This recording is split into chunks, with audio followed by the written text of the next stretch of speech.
Chapter 7, World Record for the Best Friday Ever After the Worst Wednesday and Thursday. Friday means two things. The first is that it's the last day before I can take 2 days off from school. I like to think of it as a non-altercation suspension.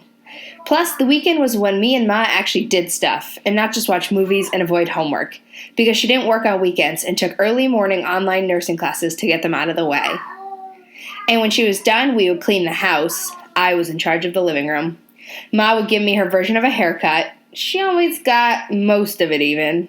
Then give herself one, and then we would go over my Aunt Sophie's house. Aunt Sophie is my mom's younger sister, and she's like the coolest lady ever. She has a tattoo on her arm that says Sweetie Pie that I never asked about, but always stared at just because I can't wait to get one. But mine ain't gonna say nothing like that. Mine is gonna say World's Greatest, or, of course, Ghost. Anyway, on the weekends, Aunt Sophie and my mom sit around and play cards and crack jokes and eat corn chips with cheese dip and drink beer, and sometimes they let me and King, Aunt Sophie's son, sit with them and play. Yes, we can play.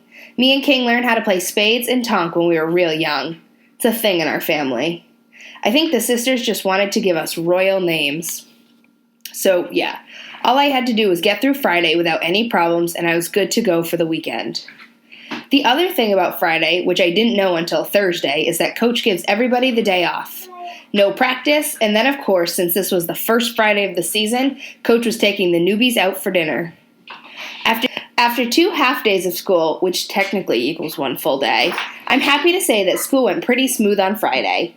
Brandon Simmons was back, and even though I had on my regular dusty butt shoes, the fancy ones were for track only, Brandon didn't have too much to say to me. I saw him just before first period, and he walked right past me and Dre. I saw some of the other kids snickering at him as he passed, but I told them all to chill. I don't know why, because he totally deserved to be roasted, but I guess I kind of felt bad for the dude. I've been there. I can't believe you're giving this clown a pass, Dre said. It was almost like he had a year's worth of laughs stored up, waiting to unload them on Brandon. Everybody did. But I just couldn't let it happen. Funny thing was, when I saw Shamika in Mr. Hollow's class, she apologized to me about everything that went on in class the day before. And that, my friends, is what they call karma. Plus, like I said, she was a cool girl anyway. At lunch, she even sat with me, Red, and Dre and told us every story about times she cut things just because she was feeling a little guilty. There was one time I cut my hair. Man, that was crazy. Just straight up started hacking it off like a maniac just because it was hot and my hair was on my neck. She said it first, just before taking a bite of her burger. Then, in the midst of chewing, she continued. And another time, I cut a pair of jeans into shorts while I still had them on. That was not smart. Still got the scars on my legs. And then she erupted into laughter just like she did in class. But this time, she was the butt of her own joke. And even though me, Dre, and Red didn't really find it that funny, we couldn't help but laugh too because, well, that's what her laugh makes you do. Before I knew it, school was over and I went on my usual walk home. I mean, Coach wasn't coming until later, so I figured there was no rush. So I went to Mr. Charles's store. Let me guess. Sunflower seeds, Mr. Charles said. He turned the little TV down as usual. Let me guess. $1, I said, slapping my money on the counter. I grabbed the bag. You okay, son? Mr. Charles asked. Yeah, why? Oh, you know, all that stuff that happened yesterday with you being teased and then you came here and got... He stopped short. I was starting to feel a little annoyed that he even brought it up because I was definitely trying to forget about it all, especially that last part, the stockroom part. Talk about weird. Not that I hadn't thought about it. I mean, how could I not? But every time my father's face or the sound of his angry voice or the sound of the gun cocking popped into my mind, I would just shake it out of my head by thinking about my bullets. The silver bullets. But you can't just be mad at an old James Brown face man like Mr. Charles. You just can't. Yeah, man, I assured him. I'm cool. I'm actually in a good mood. Oh, yeah? He asked. I used my teeth to rip open the corner of the bag. Yep. Got a dinner thing I'm going to tonight for my track team, I said, all proud.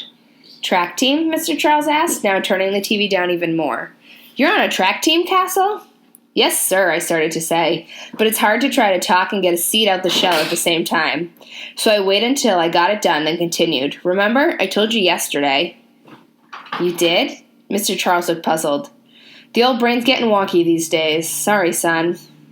It's cool. I tapped the bag of my palm to get a few more seeds out. So yeah, I'm on a team called the Defenders, one of the best teams in the city. I didn't know you were an athlete, Mr. Charles seemed impressed. Well, I am. A pretty good one, too, I bragged, tossing the seeds in my mouth, then casually slapping my hand against my thigh to brush the salt off. A shock of soreness shot down to my knee, a painful reminder that I was definitely an athlete. Ugh. Mr. Charles twisted the top off of cranberry juice and took a sip. I believe you. I told you, kid, you're one of the world's greatest. Got that right, I said, now spitting shells in my hand. One of the world's greatest. After I left the store, I headed to stop 2, the bus stop. I took a seat next to an older woman. She was doing a crossword puzzle and humming a song I didn't recognize. She might have been making it up. It didn't sound bad, though. Across the street at the gym were all the people working out. The Walking Dead. Ha! That's what they look like. Anyway, I hung out there for a little while before moving on. When I got to Martin Luther King Park, I looked down at the track and there wasn't nobody there except for a man jogging with his dog, but nobody else. No real runners. After that, there was really no place else to go but home, and I wasn't ready to go there yet. So I went to the basketball court. At the court, as usual, all the older guys were there running 5s for cash. I knew some of them just because they were always there playing, like Pop, who was probably in his 20s or something like that. I don't even think he was anybody's dad, but everyone called him Pop anyway. He was a short dude with crazy handles and a mean jumper. He was one of those guys who could do all the tricks and stuff, shake you right out your socks like it was nothing. And Sicko was there too, but luckily for me, he didn't have his crazy dog with him. Sicko wasn't really that good at basketball, but he was super rough. He probably should have been a football player or a wrestler. Big James was there too. He was like the best player ever to me. He looked like he really played pro ball. 6 foot something, all muscle. People always said Big James played college ball but never went pro. I never knew what he did for a living. All I knew was that he was always at the court dominating the game, taking everybody's money. So I guess basketball was what he did for a living after all. Besides the Hoopers, there were a whole bunch of other people at the court just hanging out. Girls. Some were the girlfriends of the guys playing, and others wanted to be the girlfriends of the guys playing. And junkies. They'd just be zombied out, roaming around the outside of the court. They knew better than to mess up the game. They'd just walk along the out-of-bounds line like it was a tightrope waiting for Goose. Goose was the dope man, who also happened to be a pretty good ball player. Super flashy, but an all-around nice guy. Well, except for selling drugs. The court was where he served in more ways than one. I chilled there for a while, watching Sicko push everybody around until what always happens. A fight. As usual. Stupid Sicko pushed the wrong guy. A guy I didn't know. And that guy pushed Sicko back, and then Pop got into it, and then Big James. Then Big James's girl, and then some other girl, and then a junkie started howling like a wolf, and then I was out. By the time I made it home, I only had a little bit of time to kill before Coach picked me up. Just enough time to wash up, or as my mom says, splash some water on my hot spots, throw on some clean clothes, and give myself 2 spritzes of perfume. It was Ma's, and it smelled like flowers, but hey, so what? When Coach showed up, he hit the horn a few times, and when I didn't come right out, he hit it a few more times. I'm coming, I said, locking the door. Coach had his window down and was talking to Mr. Jefferson, the neighborhood sweeper. At least, that's what we called him. He basically swept up the street every single day, but it didn't seem to ever really get clean. There was always glass or paper or, I don't know, a dirty couch. What's up, y'all, I said to Patty, who sat up front, and Lou, who was in the back with me. I wonder where Coach put all the junk that was usually in his cab. Probably in the trunk, which was a place I never, ever, ever wanted to see. What's up, man, Lou said. I've been around here before, Patty said, skipping the hello. Can't remember when, but I know I've been around here. Me too, Lou said. Not really these parts, but my pops play ball sometimes at the court down the street. Oh yeah? I play at that court, I lied.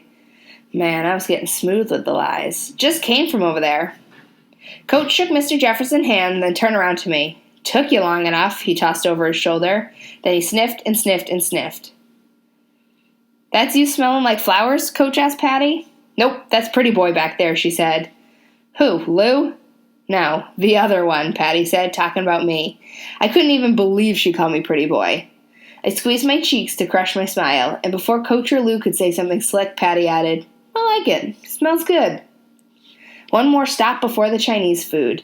We left Glass Manor and went to the other side of town, like the other side, where the houses have yards in the front and the back, where there are 2 or 3 floors and each kid has their own room. Even if there are like 5 kids, each one gets their own 4 walls, and everybody has a car, or 2. And there are driveways to park those cars in. And there are also basketball courts in those driveways, the kind you can move around and adjust to make it low enough to dunk on. No wig shops, no fish markets, no Mr. Charles, which had to suck. And as we pulled up in front of Sonny's house, a big brick castle with an old rusty car in the driveway, I wondered why Sonny didn't act like the other people I'd met who lived in this neighborhood. He was cool. A little weird, but cool. Coach hit the horn. Sonny came right out, tall and awkward. He waved to us, that funny wave he always did. Yo, Patty, you should get back here so Sonny can actually get his legs in the car, Lou suggested. I agreed. Didn't make sense for Sonny to be cramped up in the back with us. Plus, Sonny had already opened the back door on my side, and I just wasn't into sitting in the middle. Yeah, Patty, I said, that makes the most sense. I don't care what y'all do, just do it quick so we can go, Coach barked. Patty turned around and looked us up and down. Ain't nobody sitting back there with y'all goons. I might get goon juice on me, and don't nobody want goon juice on them. What if I can't get it off me? Then what? Patty! Lou yelped. Patty turned back around, ignoring him. Patty, come on, I begged. Seriously? Lou whined.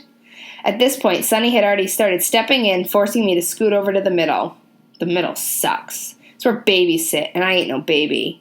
Sonny crunched and scrunched his body until he got it all in there. It reminded me of this dude Yogi Laser I read about who holds the record for having the fastest time to cram into a box. Crazy. Sonny's knees were smashed against Patty's seat and he had no place to put his arm, so he had to put it around me. It was all just ridiculous. Once Sonny closed the door, which took 3 tries, Patty and Coach turned around to look at us. Aw, look at y'all, bonding like brothers, Coach jabbed. Or like clowns, Patty followed with a hook.